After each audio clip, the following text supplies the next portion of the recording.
ek weet nie wat staat hier in Witbank om te praat nie. Dit is Afrikaans of Engels gemeenskap. Nou moet ek die self van wegkry. Van die begin af, van die lees af, Afrikaans. Amerika. So mix and match. Precies. Hoe in die naam ken. Dit eerste al wat nie baie in Witbank gepraat word nie. Dit is iets wat ek al lang jare weet. Baie dankie dat die allemaal so vroeg en op sulke kort kennisgewing opgedaag het. Dit is vir ons regtig 'n riem onder die hart om te sien hoe baie mense nog belangstel in politiek. En ek wil graag eers u aan ons leiers voorstel. U ken ons almal vir Anthony Benadi en vir ons veldtogbestuurder hier in eMalahleni. Dit is Isaac Gassin wat naast ons voorsitter optree hier vandag. Maar ek weet nie of allemaal vir Jenny die tol het, en sy is ons onderleier, en moet asseblief wat opstaan. Sy is onderleier, en Mpumalanga. 'n wonderlike dynamiese vrou, wat baie nou met Anthony en met Alma, en ook met ons voorsitter in die provinsie, James Masango, saamwerk. En ek sal ook my plig versuim as ek nie vir Clive Hatch sê, dit is fantastisch Clive, dat jy hier is vandag. En ons wil u allemaal baie bedank vir die rol wat jy spesifiek gespeel het om die DA hier in Mpumalanga op te bou. Van al ons kollegas hier, ek sien raadslede, ek sien LPR hier, ek sien toekomstige LPR en LPN's, baie welkom aan die allemaal. Anthony het so lekker gepraat, sonder 'n preekstoel, ek weet nie wat het in Afrikaans is, ek sê so, ek noem dit altyd 'n preekstoel. Hy het so goed gepraat dat ek hier sal moet staan en my notas moet daar sit.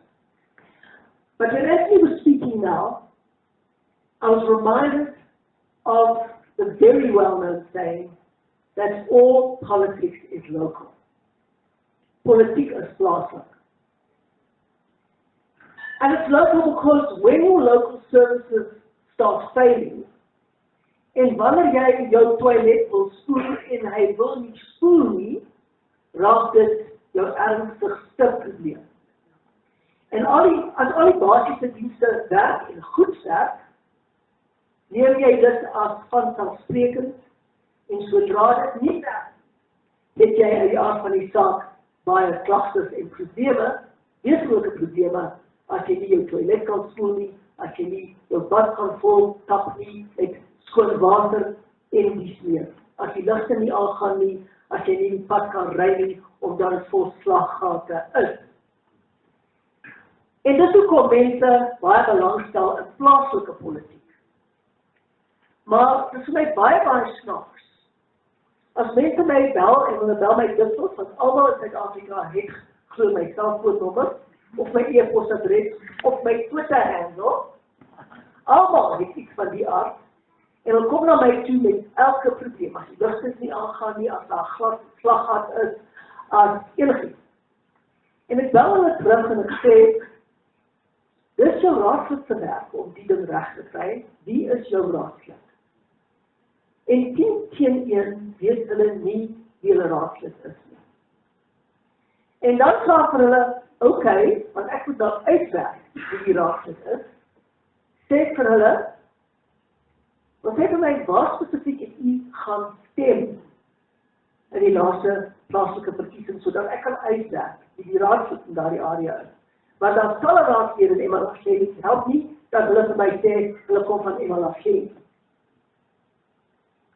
En 10 keer een sê hulle toe vir my, ek het nie gestem nie. En dan sê ek vir hulle, wel, julle moet stem opsluk. As jy gestem het, sal ek, ongeag vir wie jy gestem het, kan altyd moeite doen om jy te help. Maar as jy nie die moeite kan doen om eers te gaan stem nie, moet jy nie verwag dat 'n politicus jy moet help nie. En dit is geweldig belangrik. Want die regering wat 'n stad of 'n dorp of 'n provinsie of 'n land het, maak 'n ongelooflike verskil aan die gehalte van mense lewens. Nou talle mense wat vir my sê, ek stel nie belang in die politiek nie. En dan sê ek vir hulle, as u nie in die politiek belangstel nie, stel die politiek wel belang in u. En dit is nie altyd 'n verwelkome belangstelling nie, want jy kan dit sien in die feit dat die toilet nie spoel nie, en dat die water vuil is. En dis die politiekse manier om in u belang te stel, dat die dienste nie meer werk nie, waarvan u afhanklik is van dag tot dag. So there is no such thing as not being interested in politics. And there's another thing that I often hear from people. And that is, I believe in God, and I don't believe in earthly things, and I don't think that we should vote if we're Christian. Often get that. En eendag, in die laaste verkiesing, toe ons druk gewerk het, om Port Elizabeth Nelson Mandela baas te verower. En dit was 'n moontlikheid. En ek was 6 keer gedurende die verkiesing daar om stemme te gaan werk onder die mense. I was there 6 times at Nelson Mandela Bay, and we were fighting the election with everything we had. And then the day before the election, I flew from Port Elizabeth to Pretoria, where I was going to sit for election day during the vote count. And a man got off the plane from Port Elizabeth and said to me as we were coming into the terminal, Mrs. Zille, you just have to win Port Elizabeth. And I said to him, well, I hope you're going to be back there in time to vote. And he said to me, I don't vote, I pray. So I looked at him and I said, well, why are you praying that everyone else go and vote? Or do you pray that everybody else is going to vote? Because if enough people don't vote, we can't win. And he says, you wouldn't understand my position. I said, no, I really don't, because if you want us to win Port Elizabeth, it means that you have to go and help us win Port Elizabeth by voting. And the votes are counted in Pretoria, not in heaven. And we all here have to do something about our life on earth in the meantime. So as al die mense wat so voel, net vir ons gaan stem het in Port Elizabeth, sou die ANC nie met 1% daar gewen het nie, of 2% daar gewen het. As al ons kiesers net uitgekom het, sou ons gewen het, en sou dit heeltemal 'n ander situasie vir hulle gewees het. And I want to say one more thing about what Anthony said about administration. Administratie is nie die oplossing nie, want dit is nie volhoubaar nie, en dit is nie wat die demokrasie beoog nie. Toe ek in Rustenburg was, kom die myne daar vir my en sê, mevrou Zille, ons het die hele bestuur van hierdie stad oorgeneem. Ons doen die water, ons doen die riolere, ons hou die straat skoon, ons maak die slaggate vol, ons maak seker dat die verkeersligte werk, ons doen alles. Ek sê, en ja, en julle beskerm die kiesers van die gevolge van hulle keuse. En die demokrasie is daarop gebaseer dat kiesers die regering kry waarvoor hulle gestem het, en dat hulle nie van hulle keuses beskerm word nie, juis sodat die demokrasie kan werk, deurdat kiesers persoonlike verantwoordelikheid vir hulle keuses kan neem. Dis al dit gaan. And so while we would certainly welcome any improvement in people's circumstances through administration or through the private sector assisting in making things work, in the medium and long term, it doesn't help our democracy to function, which can only function if people are prepared to change their minds and vote for another party if a government lets them down. And if they are always let off the hook of the consequences of their choices, we don't get any closer to making our democracy work. En dit is 'n baie belangrike punt wat ons moet insien. Dit los nie die grondliggende probleem op nie, administrasie of besighede wat die plaaslike regering se werk doen. Wanneer ek by 'n plek uitkom, vra ek altyd, wat is die issues, die kwelpunte van daardie dorp? En Anthony het my 'n hele lang lys aangestuur. En daardie langlyn is alles plaaslike goed. All politics is local. Al die goed wat ons nou aangeraak het. Now the fact is that on the 7th of May, we have a big election, but it is not a local government election. It remains a very, very important election, but it is not a local government election. We just had one of those in 2011. And we're going to have another one of those in 2016. But this one coming up is a provincial and national election. Maar dit is in die aard van die saak nog ongelooflik belangrik. Want provinsiale regering doen baie om plaaslike regering te ondersteun en te onderstreep, maar meer as dit, provinsiale regering is verantwoordelik veral vir onderwys en gesondheidsorg. En dit is geweldig belangrik dat ons skole behou bly, dat hulle gehalte dramaties verbeter, en dat ons openbare hospitale en klinieke en dies meer baie goed kan funksioneer. Plaaslike regering het talle ander verantwoordelikhede as ook provinsiale regering, maar onderwys en gesondheidsorg is die hoof kompetensies van provinsiale regering. En dit is uit die aard van die saak geweldig belangrik.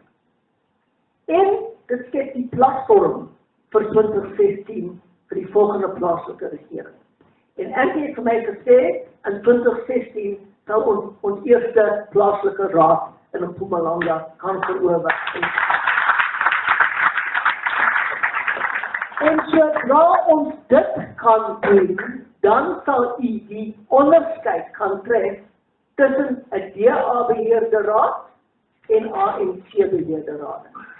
En sodra mense daardie verskil kan ervaar, as soon as they've experienced the DA difference, dan het ons die gevolge soos ons in Kaapstad gekry het, waar ons eers op 'n poll met 42% in 2006 'n 7-party koalisie moet tot stand bring om die stad te regeer, en die mense het so verskil gebaar dat in 2009 ons 'n algehele meerderheid in die hele provinsie verkry het. En dit is die DA-verskil. En ons moet net 'n vasdrapplek kry in enige provinsie om daardie verskil te kan uitwys, om ongelooflike vordering te kan maak. Maar die platform wat geskep word vir daardie deurbraak by plaaslike regering is die verkiesing nou. Want ons kan tel in elke plaaslike area hoeveel stemme die DA op hom verenig het, watter areas ons dalk gaan wen in 2016, en dit vorm die hele basis van ons strategie daarop volgend. Maar Mpumalanga is in hierdie verkiesing 'n ongelooflik belangrike provinsie vir baie meer redes as net 'n platform skep vir die volgende plaaslike regering.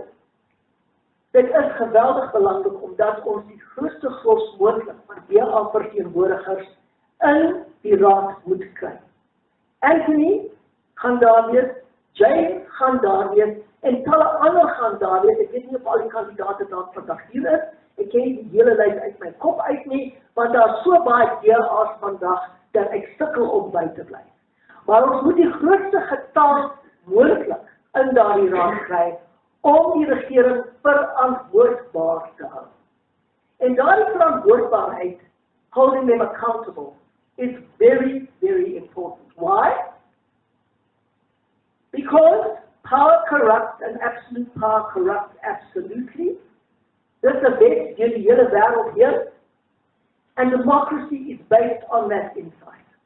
Based on that insight.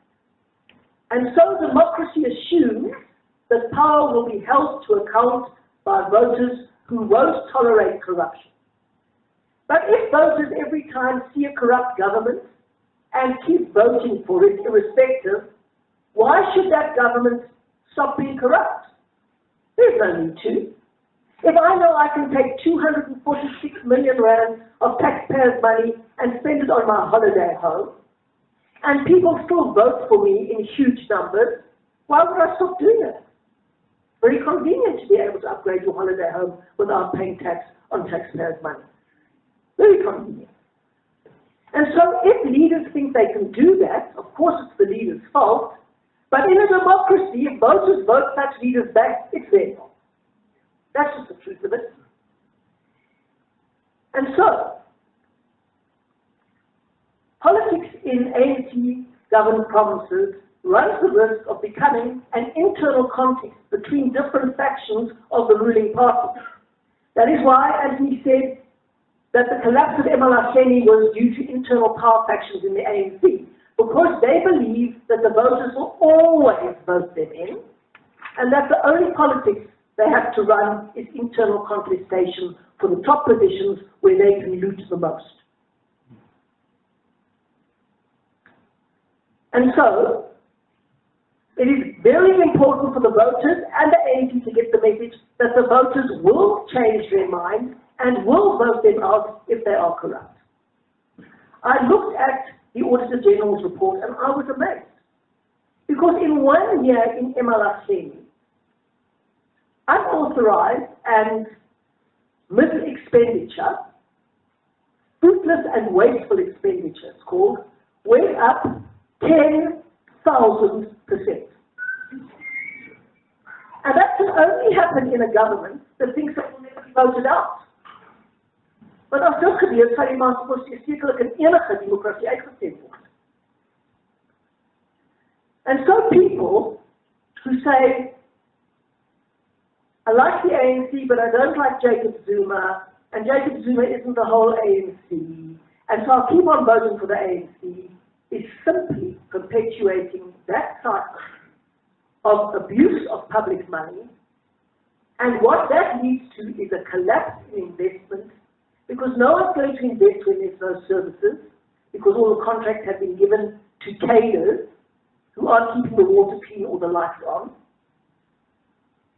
And when you have a collapse in the economy, you don't have jobs. You have fewer and fewer and fewer jobs. So corruption leads directly to unemployment and poverty. And the more corrupt a government is, the more poor people become. It's as simple as that. And if poor people tolerate a corrupt government, they are going to become poorer and poorer. That is just a fact, and that is just a consequence. And so we have an enormous responsibility to get that message across, because there is no such thing as separating Jacob Zuma from the ANC. Jacob Zuma always says that he is a loyal follower of the ANC. He always says that he has been deployed by the ANC. And Jacob Zuma's ANC is a very different ANC from what it was under Mbeki and under Mandela. But you can't separate Jacob Zuma from Jacob Zuma's ANC, because his faction won the internal battle in the ANC, and his faction rules the ANC, and everybody has to suck up to Jacob Zuma if they want a position, either in the cabinet or as a premier. He gets to choose them all. So in that patronage network, when one faction wins, that faction becomes the ANC, and the ANC keeps the leader in office, and the leader keeps his network in office. And we've seen that exact example within Kandla. It wasn't Jacob Zuma's decision. In fact, they're getting him off the hook of that decision by saying it was all those cabinet ministers' fault. They didn't tell him. But he always says, you can't separate me, I'm just an employee of the ANC. And so when it suits him, he doesn't know. When it does suit him, he's just a loyal servant of the ANC. You cannot separate Jacob Zuma from Jacob Zuma's ANC. And anybody thinks that we can salvage the ANC from within is making a very big mistake. And it is better to learn that message earlier than later en easier dit mos almal. Die enigste hoop vir Suid-Afrika is dat ons die regering kan verander en ons is in 'n wedloop teen tyd. We are in a race against time. Why do I say that? Why do I say that? Because already we've seen the National Prosecuting Authority completely undermined by cadre deployment. So today, if you commit a crime, if you've got close links to the leader of the ruling party, you will be exempt from the consequence. If he's out to get you, you will be prosecuted and put away.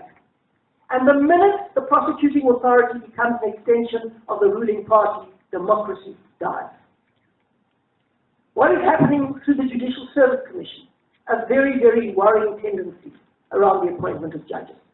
And so we don't know what in future will happen to the Independent Electoral Commission and all of the other independent institutions that have to protect your and my rights. Look at the police. We are told that allegedly Ria Piega told people to lie about Mkanda and the fire pool, and the police were told to lie about Marikana. And when the police become an extension of the ruling party, then you are in serious trouble, because one day there'll be a knock on your door too, and somebody who in a high political office will say, just deal with that person.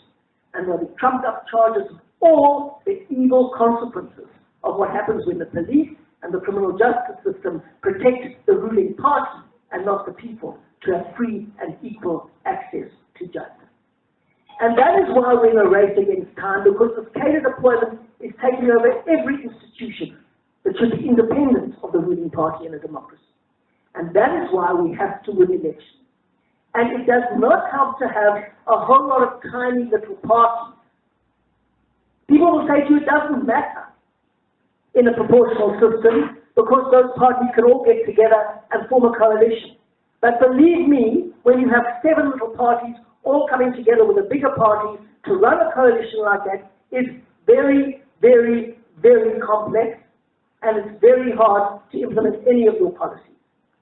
So die antwoord is om saam te kom in een groot party wat verkiesings kan wen.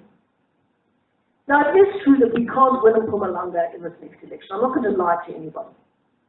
But this is nevertheless a very important province, because when we had our fantastic victory at Tabachweu, was that Ampia Grobler's victory there? Quentin Lawrence, where's Quentin? I remember Quentin, where is he? He's in Graskop, he's miles away from here, okay. I'm not so good on the geography of Mpumalanga, I'm very sorry. But I was in Tabachweu, and we had a fantastic time there, and we won a very safe ANC ward. And after that, Gwedi Mantashe came here and spoke to the NEC of the ANC here in Mpumalanga where they had a meeting. And he said to them, this was a bellwether local government election, bellwether the byhoofdragende voorsteur, that they are maar die tekens van die toekoms. So that's a bellwether election. And he said, if the ANC falls below 80% in Mpumalanga, it means we run the risk of falling below 60% in the rest of the country. And once the ANC is in the 50s, they look beatable, and there's a big tipping point that comes. And we know that that is a very important psychological barrier to cross. So the ANC sees Mpumalanga as a very strategic problem. And of course, so do we.